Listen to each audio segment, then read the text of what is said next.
पाकिस्तान की गोलाबारी में 2 लोगों की मौत हो गई है। आरएसपुरा सेक्टर में देर रात से लगातार पाकिस्तान की ओर से फायरिंग की जा रही है। इस फायरिंग में बाप बेटे की मौत हो गई है, 5 लोग जख्मी हुए हैं। साथ ही बता दें कि जम्मू कश्मीर पुलिस का एक हेड कांस्टेबल और बीएसएफ का जवान भी शामिल है जो जख्मी हुए हैं।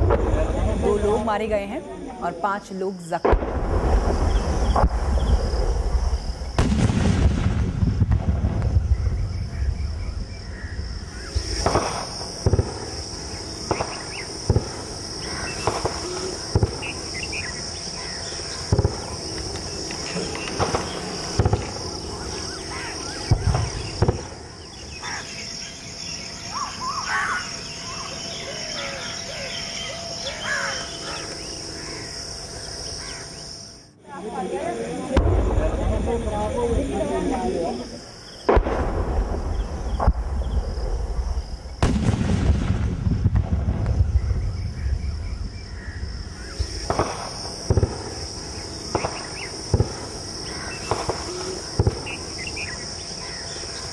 सुबह शाम 8 बजे तक जेल फायरिंग लगातार होती जा रही है। विधिपुर में रहते हैं हम, अपने वहाँ से आकर दूसरे गांव में रह रहे हैं। हमें हमारी जान को बहुत ज़्यादा खतरा है। हम क्या कर सकते हैं यहाँ पे? तार सुबह शाम 8।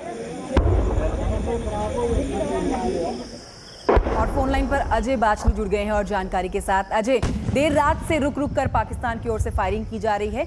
सबसे पहले जानना चाहेंगे इस समय हालात क्या है, क्या हालात सामान्य नजर आ रहे हैं? जी बिल्कुल, हालात सामान्य नहीं है। मैं अभी खुद आरएसपुरा बॉर्डर में हूँ। बॉर्डर के गांव में लगातार यहाँ पर मैं देख रहा हूँ कि हालांकि जो गांव बॉर्डर से थोड़ी दूर है, वहाँ पर भी लोगों के चेहरों पर अजीब खौफ है। खौफ इस बात का, डर इस बात का कि अगर पाकिस्तान की तरफ से ये फायरिंग बदस्तूर जारी रही तो उनका क्या होगा, क्योंकि ये वो लोग हैं जिनके खेत जो है वो बिल्कुल सीमा से सटे हुए हैं। ऐसे में वो खेती नहीं कर पा रहे। इसके बाद खौफ उन लोगों के चेहरों पर भी है जो कुछ लोग अपने सीमावर्ती गांव को छोड़कर यहाँ आरएसपुरा आए हैं, यहाँ पर सुरक्षित स्थानों पर अपने रिश्तेदारों या किसी स्कूल में ठहरे हुए हैं। तो खौफ का माहौल है, डर का माहौल और एक अजीब तरह का तनाव है यहाँ पर आरएसपुरा, पूरे आरएसपुरा बेल्ट की अगर मैं बात करूंगी तो अलग सा तनाव बना हुआ है, सामान्य स्थिति अभी नहीं हुई है। अजय, ये जानना चाहेंगे भारत की ओर से क्या जवाब दिया जा रहा है पाकिस्तान की ओर से की जा रही इस फायरिंग का? देखिए, फायरिंग का जवाब पहले बीएसएफ तो रिस्ट्रेन करती है, क्योंकि फायरिंग से अगर नुकसान होता है तो उन गांव वालों का होता है जो इंटरनेशनल बॉर्डर की दोनों तरफ रहते हैं। लेकिन जैसे मेरी आज सुबह भी बीएसएफ के अधिकारियों से बात हुई, उनका ये कहना है कि जहां तक हम रिस्ट्रेन कर सकते हैं, अपने आप को रोक सकते हैं, हम रोकते हैं। लेकिन जैसे ही heavy velocity fire, mortar shell या हैवी फायरिंग होती है तो उसी वेलोसिटी में, उसी कठोरता से उस फायरिंग का जवाब दिया जाता है जिस वेलोसिटी से पाकिस्तान फायर करता है। जो हथियार पाकिस्तान इस्तेमाल करता है, उन्हीं हथियारों से भारत भी पाकिस्तान को मुंह तोड़ जवाब दे रहा है। जी, भारत की तरफ से भी मुंह तोड़ जवाब दिया जा रहा है पाकिस्तान की ओर से की जा रही इस फायरिंग का। शुक्रिया अजय बाचलू जानकारी देने के लिए। तो पाकिस्तान की ओर से एक बार फिर से सीज फायर का उल्लंघन किया गया है और जिसमें 2 लोगों की मौत हो गई है और 5 लोग जख्मी हुए हैं। सोचिए वो जिंदगी कैसी होगी जो हर लम्हा मौत के साए में गुजर रही है, जिसे हर पल डर सताता है कि वो अगले पल जीवित रहेंगे या नहीं। हम आपको ले चल रहे हैं भारत पाकिस्तान सीमा से सटे गांव में रहने वाले ऐसे ही परिवार के बीच जो हर पल खौफ में जी रहा है।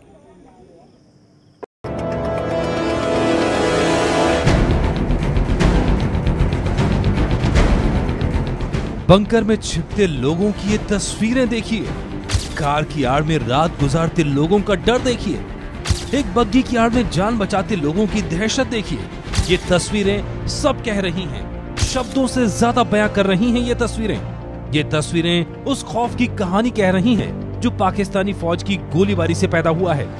बेवजह होती इस गोलीबारी से गांव वाले दहशत में हैं।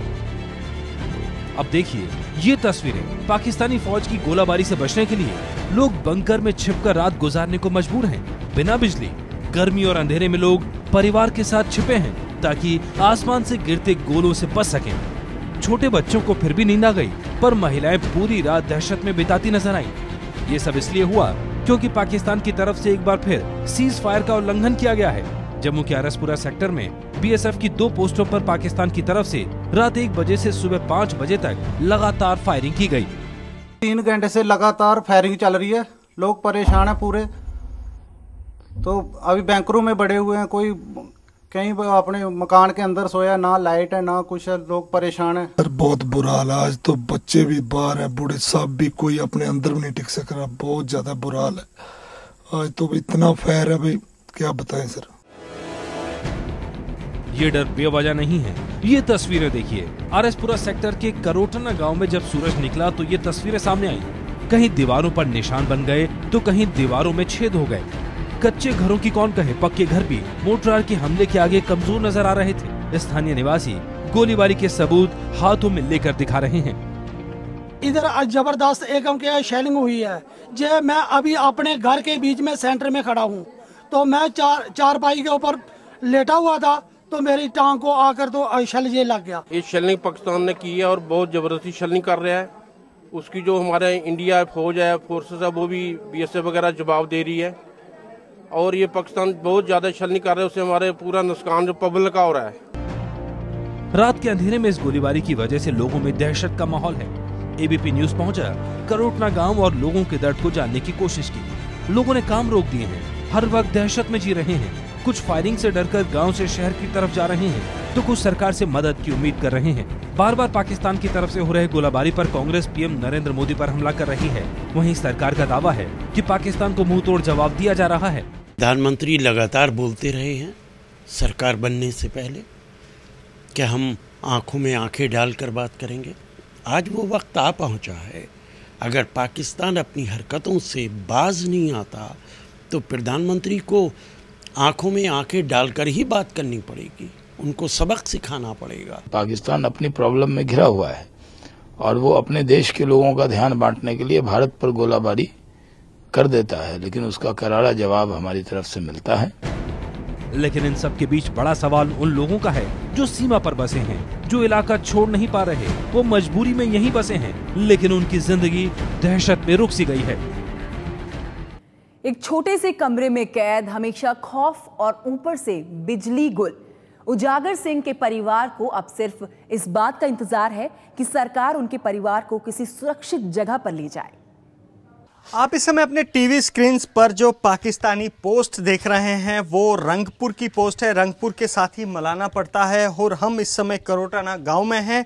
इस गांव से करीब 500 मीटर की दूरी पर यह पोस्ट है और आए दिन इस पोस्ट से यहां गांव में हमले होते हैं। उजागर सिंह जी का घर है और करीब हफ्ता पहले आप देख सकते हैं जिस तरह से आरएसपुरा और अरनिया सेक्टर में पाकिस्तान ने फायरिंग की। आप देख सकते हैं किस तरह उस पोस्ट से जो है फायरिंग की गई है और किस तरह से इस घर को नुकसान पहुंचता है। छुप जाते हैं, बैठ जाते हैं। अगर एक राउंड भी फायर होगा तो हमने अपने आल लेकर बैठ जाना, चाहे बारिश पड़े, चाहे मच्छर पड़े, चाहे अंधेरा हो, चाहे धूप हो, चाहे कुछ भी हो, जहां भी होंगे वहां ही बैठ जाएंगे। तो बच्चे और महिलाएं वो भी सब इधर ही हैं सर।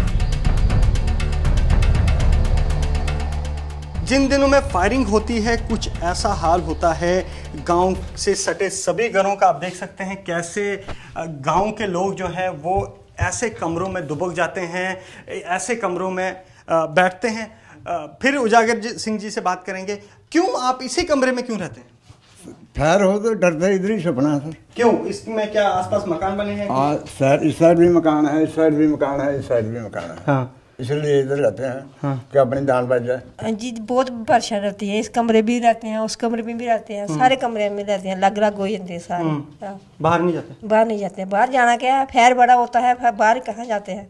ये कहना है गांव वालों का। और आप देख सकते हैं यहाँ कितनी गर्मी है, कितनी उमस है। उस गर्मी और उमस के मारे यहाँ 10 मिनट जो है रहना मुश्किल है।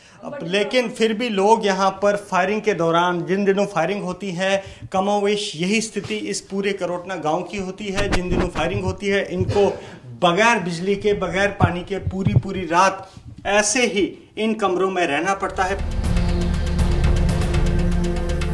हम अभी चौधरी उजागर सिंह जी के मकान में ही हैं और जब फायरिंग होती है कुछ ऐसा ही हाल होता है इस घर का और कमोवेश उन सब घरों का जो कि बॉर्डर लाइन के पार रहते हैं। दरवाजे बंद हो जाते हैं और जो पशु जो पशु बाहर बांधने होते हैं वो घर के कमरों में किए जाते हैं। ये जो आप देख रहे हैं इस वक्त जागर सिंह के घर की हालत, यही सारे गांव की हालत है।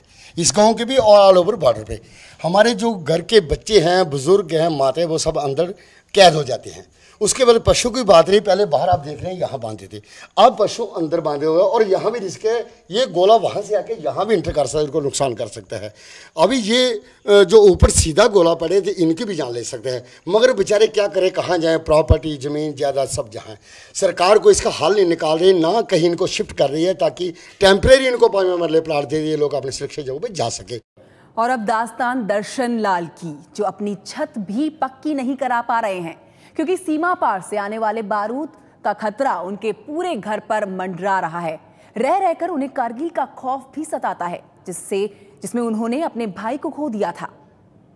हम भारत पाकिस्तान अंतर्राष्ट्रीय सीमा से सटे गांव करोटना में है। इस समय यहां से कुछ ही दूरी पर पाकिस्तान की सीमा है और आप जिस शख्स का फोटो देख रहे हैं उनका नाम बच्चन लाल है। बच्चन लाल कारगिल युद्ध के समय 99-2001 में पाकिस्तान की गोली लगने के बाद उनकी मौत हो गई थी, जिसके बाद से इस घर में, अगर इस करोटना के दर्शन लाल जी के घर में की बात करें जो कि इनके बड़े भाई हैं, इस घर में अगर किसी चीज़ का खौफ है तो वो पाकिस्तान की गोली का खौफ है। डर तो सर जी हमारे को उससे भी ज़्यादा है। अभी फायरिंग होती है तो हम तो खाना पीना भूल जाते हैं, रोटी खाना बना होता है तो हम छोड़ के फ़ौरन भाग जाते हैं, डर के मारे के हमारा साथ कमज़ोर है, बरगे पड़े हैं इधर, तो हम सोचते हैं कोई ऊपर पड़ जाएगा। पहले भी गोला ही पड़ा था तो बच्चन लाल की डेथ हुई थी, तो अभी भी हम डरे हुए हैं कि सोचते हैं कि दोबारा ना फिर गोला पड़े भी हैं गोले इधर, लेकिन थोड़े हमारे आसपास में पड़े हैं। जब फायर होता है तो हम अपना घर फ़ौरन छोड़ देते हैं, फटाफट पड़ोसी के घर चले जाते हैं कि मरेंगे तो उधर ही इकट्ठे ही मरेंगे, ताकि उनका थोड़ा छत भी मजबूत है, तो हम उधर बैठ के रात गुजारते हैं। तो जिस समय आपके भाई की मौत हुई थी पाकिस्तानी फायरिंग में, उसके बाद उन दिनों जो हालात थे और अब आजकल जो हालात चल रहे हैं, मोटा फायर चल रहा है, मोटार चल रहा है, फायरिंग, कुछ फ़र्क आपको लग रहा है दोनों फायर? ये उससे भी ज़्यादा है जी, फ़र्क कोई नहीं है, उससे भी ज़्यादा है। तो वही यादें कहीं आपके ध्यान में आ जाती हैं ब्रदर वाली, जब ब्रदर याद तो बहुत आती है, तो वो मंजर आपके सामने आता होगा इसका? हाँ जी। आप भी यहाँ रहती हैं, जब फायरिंग होती है तो कैसे करती हैं? डर तो लगता है फायरिंग से। बच्चे भी हैं तो बच्चों को क्या करें? बच्चों को किसी के घर में भेज देते हैं। तो क्या चाहती हैं अब, इस तरह की फायरिंग बंद हो? हाँ। क्या चाहती हैं आप, क्या करे सरकार? हम तो यही ज़्यादा चाहती हो। तो जब फायरिंग होती तब तक डर लगता है? हाँ। तो कैसा लगता है रोजाना आप घर छोड़ती हैं, अपना घर छोड़ के किसी के घर में जाती, कैसा लगता है? घर छोड़ने को मन नहीं करता, पर छोड़ना पड़ता है, मजबूरी। हाँ। ये उन चुनिंदा परिवारों में से एक है जिनको पाकिस्तान की जब गोलीबारी होती है तो अपना घर छोड़ना पड़ता है, क्योंकि जिस तरह से बता रहे हैं कि इनकी छत जो है वो कच्ची है, और ऐसे में क्योंकि यहाँ से कुछ ही दूरी पर पाकिस्तान का बॉर्डर है, अंतर्राष्ट्रीय सीमा है, और वहाँ से लगातार फायरिंग होती है, और ऐसे में इनकी छत वो फायरिंग नहीं झेल सकती, जिसके कारण ये उन चुनिंदा परिवारों में से है जो फायरिंग के दौरान अपने घर को छोड़कर किसी पड़ोसी के घर में चले जाते हैं और वहाँ रात बिताते हैं।